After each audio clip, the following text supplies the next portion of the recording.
Hey there, and welcome. You know that feeling when you're searching for the perfect word, but you just keep using the same ones? Well, we're going to change that today. We are about to seriously upgrade your vocabulary by exploring 20 essential English words and phrases that will give your communication some real precision and, honestly, a lot more power. Okay, so here's our game plan. We've broken down our 20 words into 4 simple themes. We'll start with words that move, then get into words from the heart. After that, we'll look at words that connect, and we'll finish up with some really useful words that describe. So, let's jump right in. First up, words that move. Now, these are the words we use to talk about action, force, and change. And what's cool is they don't just apply to things in the physical world, but also to ideas, to projects, even to our own lives. Let's kick things off with momentum. You might know this one from physics class, right? It's about the force of something that's already moving. But we use it all the time to talk about how a project or an idea is progressing. You might hear someone say, the campaign is really gaining momentum. It means it's picking up speed and becoming more powerful. And what's really great about momentum is how we can play with it. We talk about building momentum when we're starting out, gaining it as things get going, or sadly, sometimes losing it when things slow down. It's a perfect example of a word from science that helps us talk about progress, and it all comes back to that core idea of motion. Okay, these 3 all basically mean to remove something, but the difference, the nuance, is everything. You pull out a tooth, right? That suggests a bit of force. You extract oil from deep in the ground. That takes special skill and equipment. And you draw out a story from someone who's shy. That's all about patience and subtlety. So think force, skill, and subtlety. This is such a great comparison because it shows the difference between just repeating something and truly renewing it. You take a test you didn't pass, you're just doing it over again. But you restore an old piece of furniture, you're bringing it back to its original beauty, its former glory. See the difference? And to wrap up our first section, let's look at revive and pitch. To revive something is to bring it back to life. That could be a person who's fainted or maybe an old forgotten tradition. And to pitch? Well, that's when you throw an idea out there for someone to consider, hoping they'll catch it. You hear this one constantly in business. All right, let's shift gears and move into our second section, words from the heart. We're going to dive into our emotional vocabulary now, exploring the language we use to talk about what's going on inside. So you're feeling angry, but are you mad or are you pissed? Mad is pretty general. You can be a little mad or really mad. But pissed? Well, that's very informal, it's slang, and it means you are seriously annoyed. You probably wouldn't tell your boss you're pissed. Context is absolutely everything with this one. Now, this is such a crucial distinction. Sympathy is when you feel for someone. You feel sorry for them. It's like you see them standing in the rain, so you feel bad for them. Empathy, though, is when you feel with them. It's the ability to actually understand and share their feelings. It's like you're sitting down right next to them in the rain. It's about connection, not just pity. Both of these words are about how you see yourself, but they are worlds apart. Being proud is a good thing. It's that wonderful feeling of satisfaction you get from something you've achieved. But being arrogant? That's a negative. It means you have an inflated sense of your own importance. You think you're better than everyone else.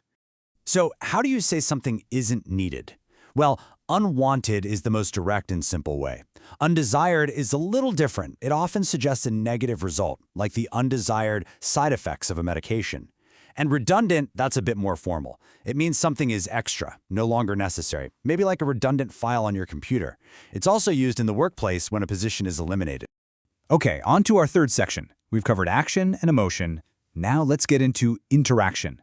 We're going to look at words that help us connect with each other, or sometimes disconnect. When you share an idea, do you convey it or express it? If you express your feelings, you're being direct. You're saying exactly what you mean. But to convey something is often more subtle, more indirect. You might say, I'm fine, but your tone of voice could convey that you're actually really sad. Let's talk body language. Here's a really simple way to remember the difference here. A gesture is an active movement. Waving hello, giving a thumbs up, those are gestures. Posture, on the other hand, is the way you hold your body when you're still. Are you slouching or standing tall? Your posture can say a lot without you ever moving a muscle. You know, not all disagreements are created equal. You can argue a point using logic and reason.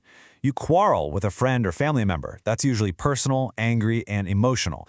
And then you debate a topic, which is a formal, structured discussion with rules.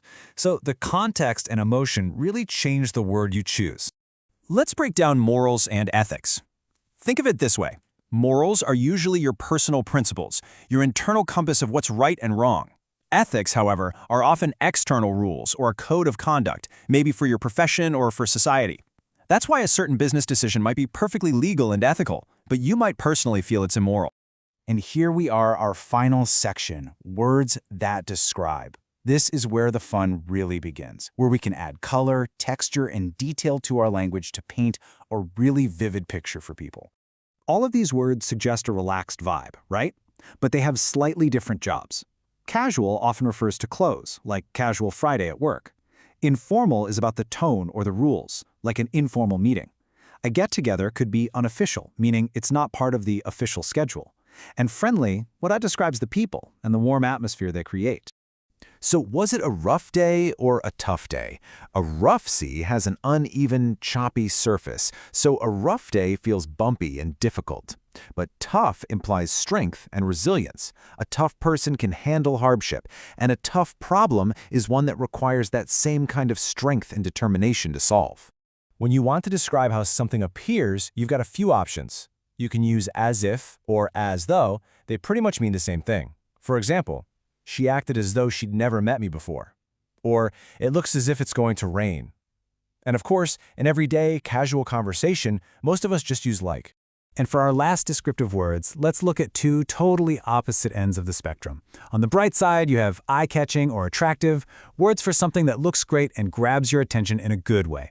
And on the messy side, you've got words for unpleasant stuff like slime, mud, and dirt. And there you have it, 20 powerful words and phrases. From understanding the momentum of a project, to feeling empathy for a friend, to describing something as eye-catching, you've now got a much richer toolkit to say exactly what you mean. So, I'll leave you with a question.